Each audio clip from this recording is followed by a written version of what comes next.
फरवरी 2000 का आखिरी हफ्ता। जम्मू कश्मीर का राजौरी सेक्टर। पहाड़ों पर बर्फ की मोटी चादर बिछी थी। रात का तापमान इतना नीचे था कि सांस लेते वक्त मुंह से भाप निकलती थी। ऐसे माहौल में भी हमारे 17 मराठा लाइट इन्फेंट्री के जवान अशोक लिसनिंग पोस्ट पर पूरी तरह सतर्क थे। आंखें खुली, बंदूकें तैयार। यह पोस्ट महज एक चौकी नहीं थी। रणनीतिक नजरिए से यह उस पूरे इलाके की सबसे अहम पोजीशन थी। और सबसे बड़ी चुनौती यह थी कि यह 3 तरफ से पाकिस्तानी पोस्टों से घिरी हुई थी, जैसे किसी जंगल में एक अकेला हिरण और चारों तरफ से शिकारी। 27 फरवरी की वो रात अचानक टूट पड़ी। पाकिस्तान की तरफ से भारी मोर्टार शेलिंग शुरू हो गई। एक के बाद एक गोले बरसने लगे। धमाकों की आवाज पहाड़ों में गूंजने लगी। हमारे जवानों ने भी जवाब दिया, डटकर, बिना पीछे हटे। हर जवान जानता था कि यह पोस्ट किसी भी कीमत पर नहीं छोड़नी है। लेकिन यह शेलिंग महज हमला नहीं थी, यह एक पर्दा था, एक बेहद शातिराना साजिश का पहला पर्दा। उस शोर और अंधेरे की आड़ में पाकिस्तान ने अपने 25 चुने हुए आतंकियों को SSG, अपनी एलीट स्पेशल सर्विस ग्रुप की वर्दियां पहनाकर LOC के पार धकेल दिया था। ये कोई नौसिखिए नहीं थे। ये पाकिस्तान के सबसे खतरनाक, सबसे ट्रेंड और सबसे बेरहम लड़ाके थे। वे धीरे धीरे बिल्ली की तरह अंधेरे में रेंगते हुए हमारे बंकरों की तरफ बढ़ते रहे। जब वे एकदम करीब पहुंचे तो उन्होंने अचानक अंधाधुंध फायरिंग शुरू कर दी। पहली कतार में तैनात थे सिपाही भाऊ साहेब मारुति तालेकर। एक सच्चे भारतीय सैनिक की तरह उन्होंने एक पल के लिए भी कदम पीछे नहीं खींचे। दुश्मन की तादाद चाहे जितनी भी ज्यादा हो, वो अपनी जमीन पर खड़े रहे। लेकिन अंधेरे ने दुश्मन को वो फायदा दे दिया था जो दिन में कभी नहीं मिलता। उस खूनी टोली का नेतृत्व कर रहा था एक ऐसा शख्स जिसका नाम आने वाले सालों में पूरी दुनिया थर थर कांप कर लेने वाली थी। उसने तालेकर पर पीछे से हमला किया, उनका गला रेता और उस रात उस वीर सैनिक का सिर उनके धड़ से अलग कर दिया गया। हमारे 7 जांबाज जवान उस रात शहीद हुए और वो दरिंदा उस कटे हुए सिर को एक ट्रॉफी की तरह उठाकर रात के अंधेरे में वापस POK की तरफ चल दिया। लेकिन इस पूरी घटना का सबसे शर्मनाक, सबसे रोंगटे खड़े कर देने वाला हिस्सा अभी बाकी था। वो दरिंदा उस सिर को लेकर सीधे पाकिस्तानी जनरल परवेज मुशर्रफ के पास पहुंचा और मुशर्रफ ने, जो बाद में पाकिस्तान का राष्ट्रपति बना, उसे शाबाशी दी, उसे पाकिस्तान का नायक बताया। उसी रात एक राक्षस को उसके पंख मिले। उसका नाम था इलियास कश्मीरी। 10 फरवरी 1964 पाकिस्तान अधिकृत कश्मीर का भीमबर जिला। एक बच्चा पैदा हुआ जो देखने में बाकी बच्चों जैसा ही था। माँ बाप ने उसे मोहम्मद इलियास नाम दिया। बड़ा होकर उसने इस्लामाबाद की अल्लामा इकबाल ओपन यूनिवर्सिटी में दाखिला लिया। पढ़ाई कम्युनिकेशंस में। शुरुआत में सब कुछ सामान्य था, लेकिन कॉलेज के दिन उसके लिए एक अलग तरह की पाठशाला साबित हुए। वहां उसकी मुलाकात कट्टरपंथी जिहादियों से हुई। जो बातें उन्होंने उसके दिमाग में डाली वो धीरे धीरे जड़ें पकड़ती गईं। किताबें एक तरफ रह गईं और जिहाद की आग उसके भीतर धधकने लगी। एक दिन उसने यूनिवर्सिटी छोड़ दी और जा पहुंचा कराची के जामिया उलूमुल इस्लामिया मदरसे में। 1980 का दशक था। यह कोई साधारण मदरसा नहीं था। यह एक ऐसी मशीन थी जो बच्चों और नौजवानों को अंदर से खोखला करके उन्हें आतंक के हथियार में बदल देती थी। यहां आने वाले बहुत कम लोग वापस आम जिंदगी में लौटे। इलियास यहां आया और इसी जगह उसकी जिंदगी हमेशा के लिए बदल गई। मदरसे में उसकी मुलाकात ISI के अफसरों और पाकिस्तानी सेना के जनरलों से हुई। उन्होंने इस लड़के में जो आग देखी वो उनके काम की थी। उन्होंने उसे SSG, पाकिस्तान की सबसे खतरनाक कमांडो फोर्स में भर्ती कर लिया। पाकिस्तान को एक ऐसा हथियार मिल गया था जो जरूरत पड़ने पर किसी भी हद तक जा सकता था। 1980 का दशक। सोवियत संघ की फौज अफगानिस्तान को रौंद रही थी। यह वो दौर था जब अमेरिकी CIA, पाकिस्तानी ISI और ओसामा बिन लादेन जैसे अरबपति एक ही मकसद के लिए एक साथ काम कर रहे थे। सोवियत फौज को अफगानिस्तान से खदेड़ना। मुजाहिदीनों को पैसा मिल रहा था, हथियार मिल रहे थे और ट्रेनिंग मिल रही थी। इलियास को नॉर्थ वजीरिस्तान के मीरान शाह भेजा गया। उसका काम था अफगान मुजाहिदीनों को बारूदी सुरंगें बिछाने की ट्रेनिंग देना। लेकिन एक दिन किस्मत ने उससे भारी कीमत वसूल की। अफगान पहाड़ों की एक खूनी मुठभेड़ के दौरान हुए एक जबरदस्त धमाके में इलियास बुरी तरह घायल हो गया। उस विस्फोट ने उसकी एक आंख छीन ली और दाहिने हाथ की तर्जनी उंगली काट दी। वो मौत के बेहद करीब था, लेकिन वो बचा। और जो लोग मौत को देखकर वापस लौटते हैं वो अक्सर और भी खतरनाक बनकर लौटते हैं। अफगान जंग खत्म होने के बाद जब सोवियत सेना पीछे हट गई, पाकिस्तान के पास अब एक ऐसा बंदा था जो अफगानिस्तान की जंग में पका था, खुद को आजमा चुका था और अभी भी जिंदा था। 1991 में उसे हरकत उल जिहाद अल इस्लामी HUJI का जम्मू कश्मीर का चीफ कमांडर बना दिया गया और इसी के साथ कश्मीर की घाटी में एक नया तूफान आने की तैयारी हो गई। इलियास ने POK के कोठली इलाके में अपना बेस बनाया। यहां से उसने एक ऐसी यूनिट खड़ी की जिसका नाम सुनकर खुद आतंकियों के भी पसीने छूट जाते थे, ब्रिगेड 313। यह कोई आम आतंकी गैंग नहीं थी। इसमें शामिल होने के लिए कड़े फिजिकल और मेंटल टेस्ट से गुजरना पड़ता था।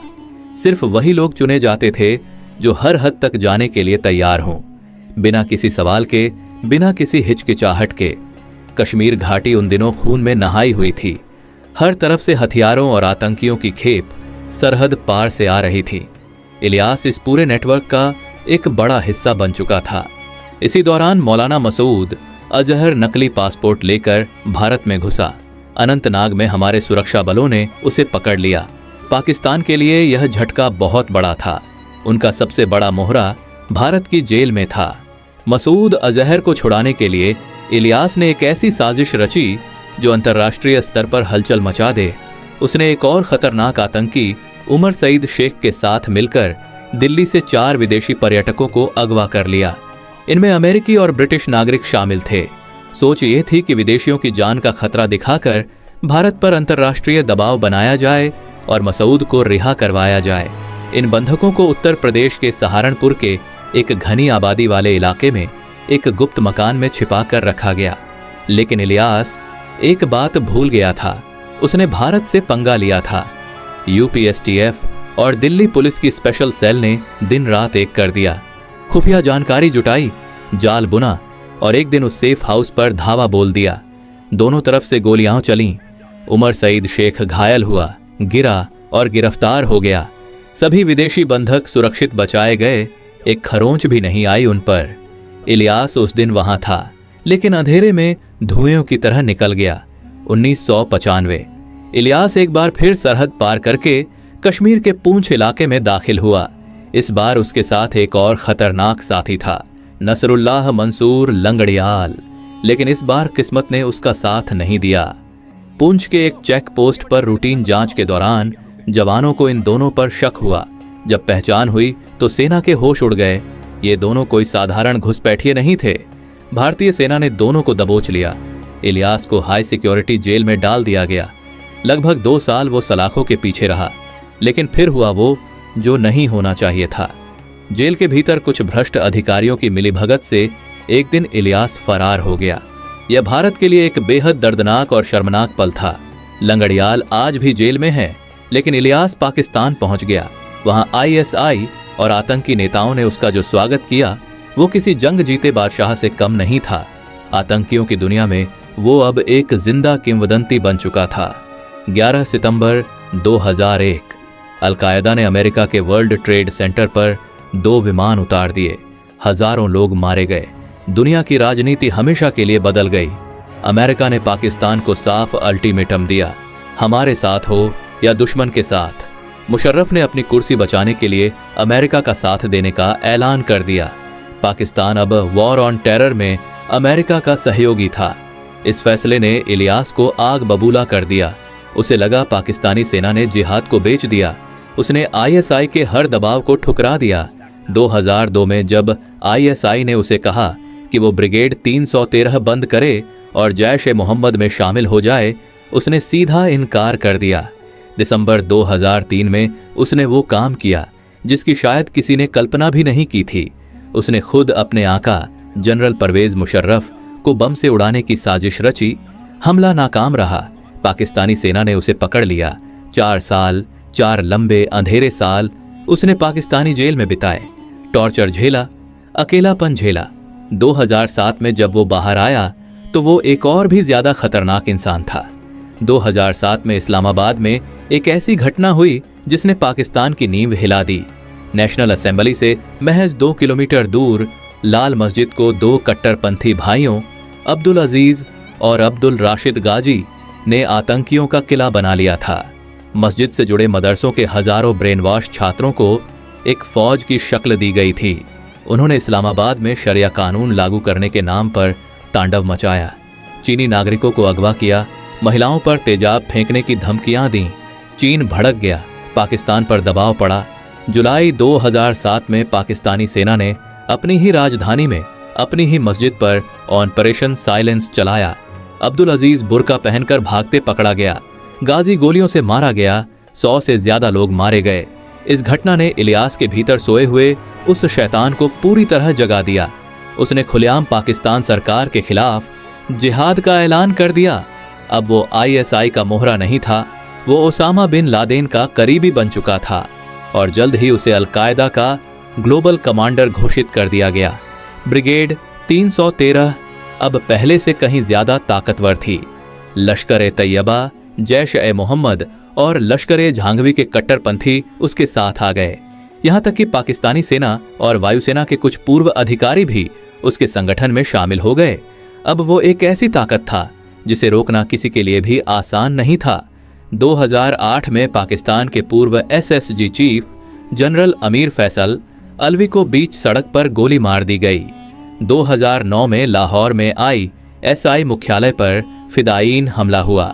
रावलपिंडी में GHQ पाकिस्तानी सेना का सबसे सुरक्षित अड्डा निशाने पर आया। यह सब इलियास के इशारे पर था।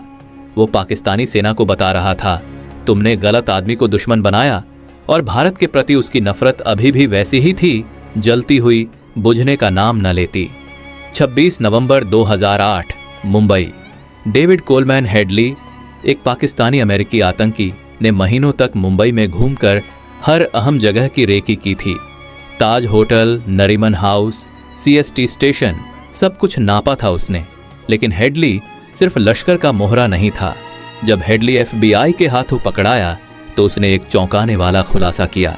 26/11 के दौरान आतंकियों को फोन पर निर्देश देने वाली जो आवाज थी, हेडली ने उसे तुरंत पहचाना। कराची के कंट्रोल रूम में बैठकर लश्कर के आतंकियों को गोलियां चलाने के लिए उकसाने वाला वो शख्स इलियास कश्मीरी था। फरवरी 2010 में पुणे की जर्मन बेकरी बम धमाके के पीछे भी उसी का हाथ था। 2009 में उसने डेनमार्क के एक अखबार के दफ्तर पर हमले की योजना बनाई। Vicky mouse project. वजीरिस्तान के एक तंबू में बैठकर उसने हेडली को विस्तार से बताया कि कैसे संपादक और कार्टूनिस्ट के सिर काटे जाए और उन्हें खिड़कियों से सड़क पर फेंका जाए, और यह सब कैमरे में रिकॉर्ड हो। वो मौत को एक हॉरर शो बनाना चाहता था जो पूरी दुनिया देखे और कांप उठे। FBI और यूरोपीय खुफिया एजेंसियों ने ऐन वक्त पर हेडली और उसके साथी तहव्वुर राणा को पकड़ लिया। यूरोप एक बड़े खून खराबे से बाल बाल बचा। दिसंबर 2009 में अफगानिस्तान में CIA का सबसे गोपनीय ठिकाना कैंप चैपमैन एक सुसाइड बॉम्बर के निशाने पर आया। CIA के 7 वरिष्ठ अधिकारी मारे गए। जांच ने फिर एक ही नाम की तरफ इशारा किया, इलियास कश्मीरी। अब अमेरिका की नजर में वो ओसामा के बराबर का, बल्कि उससे भी ज्यादा सक्रिय और खतरनाक दुश्मन था। अगस्त 2010 अमेरिकी स्टेट डिपार्टमेंट ने उसे ग्लोबल टेररिस्ट घोषित किया। सिर पर $50 लाख का इनाम रख दिया। पाकिस्तान की खुद की मोस्ट वांटेड लिस्ट में वो 4थे नंबर पर था। जिहादी हलकों में खुलेआम कहा जाने लगा, यह अलकायदा का अगला ओसामा है। 2 मई 2011 एबोटाबाद। अमेरिकी नेवी सील्स के हेलीकॉप्टरों ने रात के अंधेरे में पाकिस्तान की सरहद पार की। एक सफेद कंपाउंड में ओसामा बिन लादेन को उसके बेडरूम में मार दिया गया। पाकिस्तान पूरी दुनिया के सामने नंगा हो गया। अमेरिका का गुस्सा चरम पर था। ओसामा के खात्मे के फौरन बाद CIA प्रमुख ने ISI के सामने 5 हाई वैल्यू टारगेट्स की लिस्ट रखी। चेतावनी साफ थी, इन्हें पकड़ो नहीं तो हम फिर अंदर आएंगे। लिस्ट में पहला नाम इलियास कश्मीरी। जून 2011 इलियास भाग रहा था। वो लगातार ठिकाने बदल रहा था, भेष बदल रहा था। खैबर पख्तूनख्वा से भागकर वो साउथ वजीरिस्तान के बाना इलाके की तरफ आ रहा था। लेकिन वो नहीं जानता था कि आसमान में CIA के सैटेलाइट और बादलों के बीच मंडराते प्रीडेटर ड्रोन उसकी हर हरकत को रिकॉर्ड कर रहे थे। आईएसआई के ग्राउंड इन्फॉर्मर भी अब अपनी जान बचाने के लिए उसकी लोकेशन अमेरिकियों को दे रहे थे। 3 जून 2011 रात साउथ वजीरिस्तान के ग्वाखवा इलाके के लामन गांव में एक वीरान सेब का बाग था। उस बाग के बीचों बीच एक मिट्टी ईंट का मकान था। उस मकान में इलियास अपने 8 साथियों के साथ बैठा था, चाय पी रहा था, अगले हमलों की रणनीति बना रहा था। रात के 1:15 बज रहे थे। चारों तरफ सन्नाटा था, लेकिन उस सन्नाटे के ऊपर बादलों में मौत मंडरा रही थी। वर्जीनिया के CIA कंट्रोल रूम में एक ऑपरेटर की स्क्रीन पर थर्मल इमेजिंग में वो मकान साफ दिख रहा था। 9 गर्म शरीर बैठे हुए बेखबर। ऑपरेटर ने एक बटन दबाया, 4 हेलफायर मिसाइलें। पलक झपकते पहले वो बाग जला, फिर वो मकान। धमाकों की आवाज ने रात को चीर दिया। आग और धुएं का एक भयानक गुब्बार उठा। जब धुआं छौंटा तो जहां मकान था वहां सिर्फ मलबा था, राख थी। इलियास कश्मीरी और उसके 8 साथी मिट्टी में मिल गए थे। तालिबान के नियंत्रण वाले उस इलाके से उसकी लाश कभी नहीं मिली, कोई तस्वीर नहीं आई। लेकिन कुछ घंटों बाद HUG के प्रवक्ता और फिर अलकायदा ने आधिकारिक तौर पर माना मौलाना इलियास कश्मीरी एक अमेरिकी ड्रोन हमले में शहीद हो गया, जिसने भारत के जवानों का सिर काटा था, जिसने मुंबई की सड़कों को खून से नहलाने में मदद की थी, जिसने CIA के अफसरों की जान ली थी, जिसने यूरोप में कत्लेआम की साजिश रची थी, जिसने पूरी दुनिया को अपने जिहाद के दहशत से कंपाने की कोशिश की थी। वो आखिरकार उस रात वजीरिस्तान के एक सेब के बाग में राख बन गया। धुरंधर फिल्म में मेजर इकबाल का किरदार इसी दरिंदे की जिंदगी से प्रेरित है। कुछ कहानियां सिर्फ इसलिए सुनाई जाती हैं ताकि हम याद रखें दुनिया में कितना अंधेरा है, और यह भी कि उस अंधेरे को मिटाने के लिए हमारे जवान हर रात उन पहाड़ों पर खड़े रहते हैं, ठंड में, अंधेरे में, बिना किसी शोर के। जय हिंद, जय भारत।